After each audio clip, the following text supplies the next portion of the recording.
The cross of Jesus is the center of the whole world. Again, the cross of the Lord Jesus Christ is the center of the whole world. Papaliwanag ko po sa inyo kung bakit. Ang krus po ay may apat na direksyon, di po ba? Siyempre, apat. Dito, dito, dito, dito. Ano yun? Sa taas, sa baba, kanan, kaliwa. No? Perfect shape para ibigay yung katotohanan ng naganap doon. Nakakalungkot po maraming mga ibang mga tao o mga nagsasabing sila raw ay Kristiyano pero parang walang nangyari sa krus ni Hesukristo. As if there's nothing happened 2,000 years ago on Mount Calvary. Parang sa kanila, dahil they can have their own efforts according to them para kalugdan sila ng Panginoon, makakapag-rehilyon sila, makakapaglimos sa mga nangangailangan, and they believe na mga mabubuting gawa daw nila ay pogi points sa Diyos upang sila ay papasukin sa gloria ng kanyang kaharian. And that's so sad. Because at the cross of Jesus, nangyari ang extraordinary. Okay? Actually, may sasabihin po ko sa inyo, yung unang Biyernes Santo, yan po ang tinatawag na greatest event in history. Sapagkat dyan, na-reconcile ang tao sa Diyos. Yun nga lang po, kailangan lang po talaga ang tao ay mananampalataya doon sa nangyaring yaon. Ano po ba ang nangyari doon sa cross? Okay, ito po ang maganda. Let's go deeper rather than we saw a movie about Jesus hanging on the cross.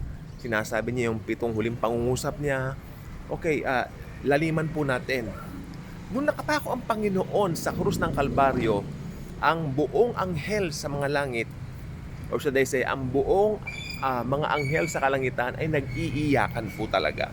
Sapagkat the Creator of the universe gave Himself for His creation.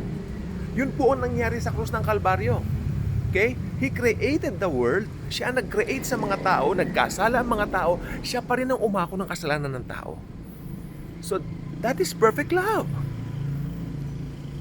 The cross of Jesus is the symbol of perfect love. Kaya, hindi mo pwedeng sabihin na, I can do my own thing to go to heaven. I can effort it, you know what? I can join this religion para matuwa ang Diyos sa akin. No way. In many ways.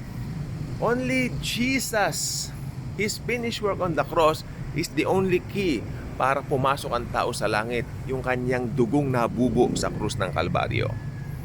May nangyari sa krus at napaka-importante na nangyari sa krus. Okay, sabi ko lalaliman natin, Reconciliation.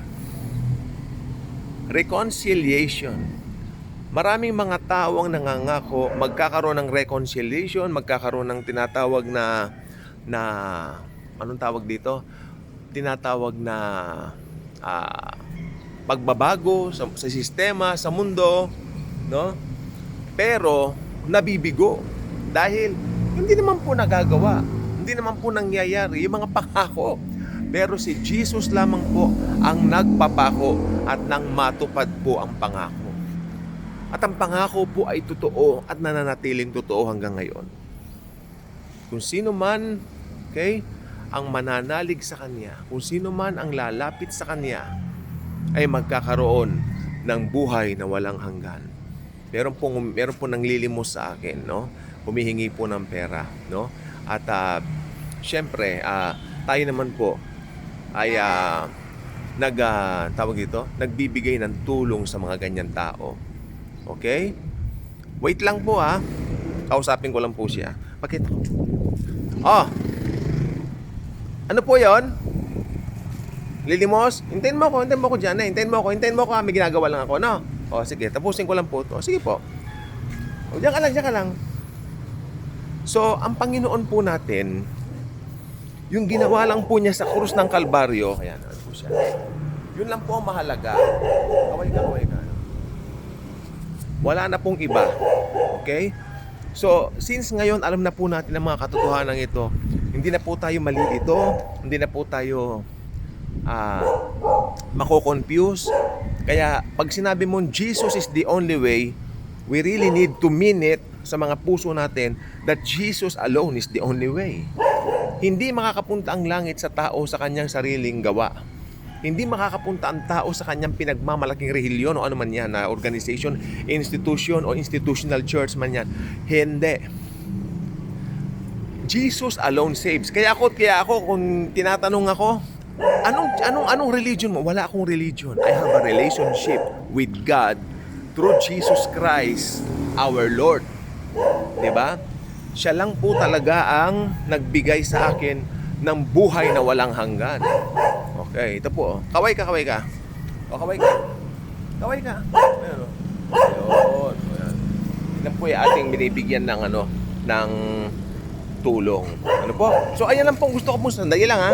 Yan lang gusto kong sabihin po sa inyo na tayo po ay pinatawad na hindi dahil sa mabubuting gawa natin, kundi dahil sa ginawa ni Christ sa atin. Okay? So, yun lang po gusto ko sabihin. Hindi naman po kailangan ng mahabang video. Sapat na po yung blood ni Christ para tayo maligtas. At hindi lang po yung kaligtasan ng kaluluwa natin, kaligtasan maging ng ating mga buhay, yung mga sakit-sakit. Pati yan po pinagkalooban tayo. Okay? So maraming salamat. Thank you and God bless. Okay? Dali lang ha. Kukunin ko. Dali.